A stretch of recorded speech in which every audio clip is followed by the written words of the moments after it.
years, NHS hospitals have employed a variety of techniques to help patients with their recovery. There's hospital radio, of course. Some wards have hosted arts projects and others live musical performances. But by far the most novel approach to getting patients back on their feet is pet therapy. And the latest member of staff to join Bethlehem Psychiatric Hospital in Bromley happens to be a rather large dog called Tess. We sent our resident canine expert, Joe Good, along to meet her.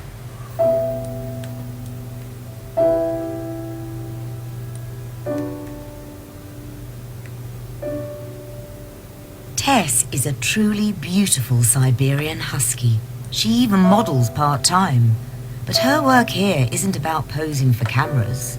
The Bethlehem is home to people recovering from all kinds of mental illness. Tess visits once a week and works on several wards to aid patients' sense of well-being and recovery.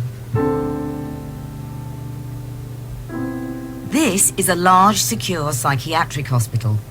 Tess and her owner Kate volunteer for the charity Pets as Therapy. Today they're to work on the acute woman's ward. It houses vulnerable people with severe problems who are often distrustful of human contact. So I felt privileged to be allowed in to film Tess's work for the first time ever. Hi. This is Tess. I'm Kate. Hello. Hi. What's your name? Joe. Hi, Joe. What's your name? Petra. Petra. Hi, Steve. This is Tess. Tess, say hello. Sniff around, Tessie, she's just having a Hello. Beautiful. Beautiful. I've worked here in a capacity as a drama therapist for the past 16 years, and I got Tess as a Christmas present 4 years ago. And as she grew up, I just thought she had a lovely temperament and was very gentle and very good with people and had a really good relationship with people.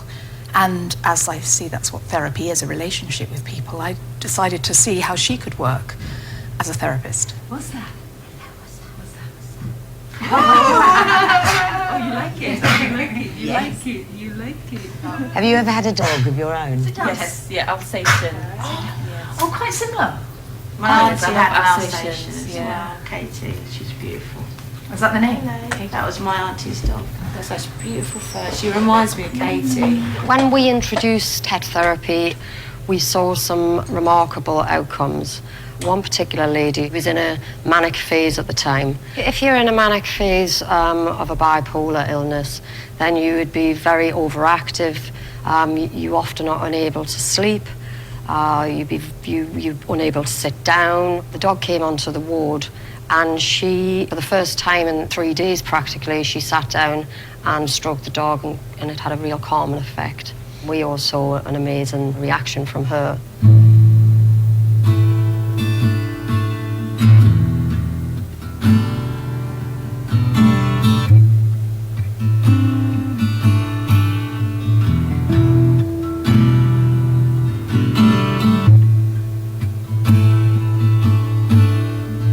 Sometimes when you feel really hurt, you need somebody around you. You don't want to be alone.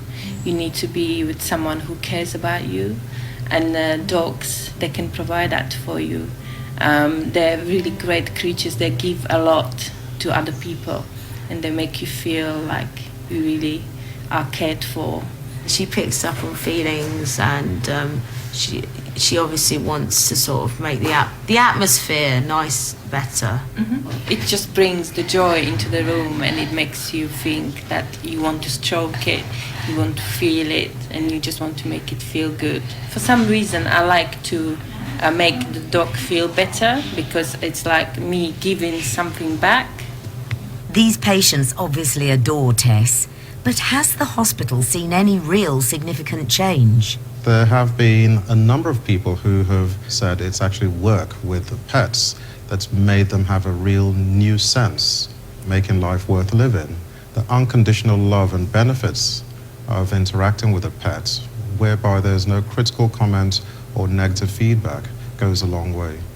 A number of people with diagnoses like schizophrenia, which may involve, for instance, having auditory hallucinations, hearing voices or sounds, and finding that when they are with a pet, they get distracted, hence they're not focusing on these hallucinations.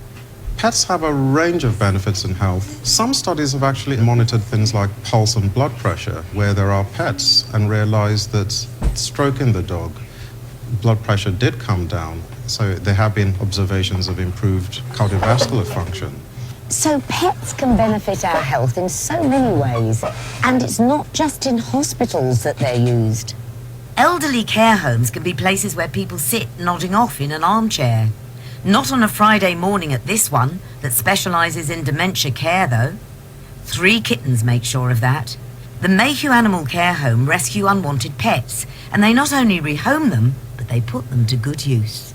We take in kittens to the elderly in the residential homes. They're much more well behaved generally than the dogs we get in here, but it's a bit of an icebreaker for a conversation. They will sit there day in, day out, watch the same programs, have the same thing for breakfast, have the same thing for lunch. It gives a focal point to the conversation rather than what are you doing this evening, or what did you have for lunch, which reduces the isolation within them. When I was a little girl, we had dogs and cats all the time. Where did you live?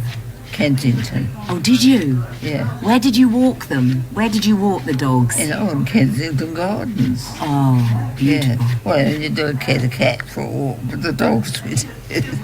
What about your pets when you were younger? We always had a pussycat. Did you? What colour? Black and white. A black and white, like this one. Pussycat, pussycat, where have you been? I've been to London to see the Queen. Pussycat, pussycat, what did you there? I frightened a little mouse Under the her chair. Well, very well educated. My old man said follow the bag and don't dilly-dally on the way. They will remember the visits a couple of days later when the family go in.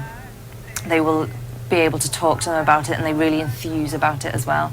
And when we go in week after week, they recognise us, they recognise our faces, and they ask, where was the ginger kitten from last week? And it really does stimulate them. You see a little light up in their eye. Friday is my favourite day, and I think it's quite a lot of people's favourite day. It's something completely different. It's difficult for us to get out, and we can't keep our own animals.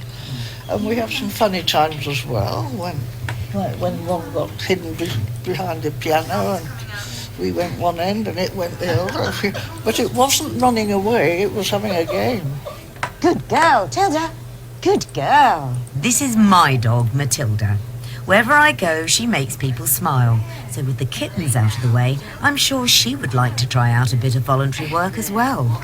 She's a bit boisterous, isn't she? Oh, yes. Give me a cat, anything. Poor Matilda. If I'm quite honest, Matilda's been more than just a friend to me on many an occasion. But this is more than just about the relationship between owner and four-legged friend. Some of our pets and their work in hospitals, hospices, care homes and special needs schools means that they're helping the health of the nation. Not a bad idea, eh?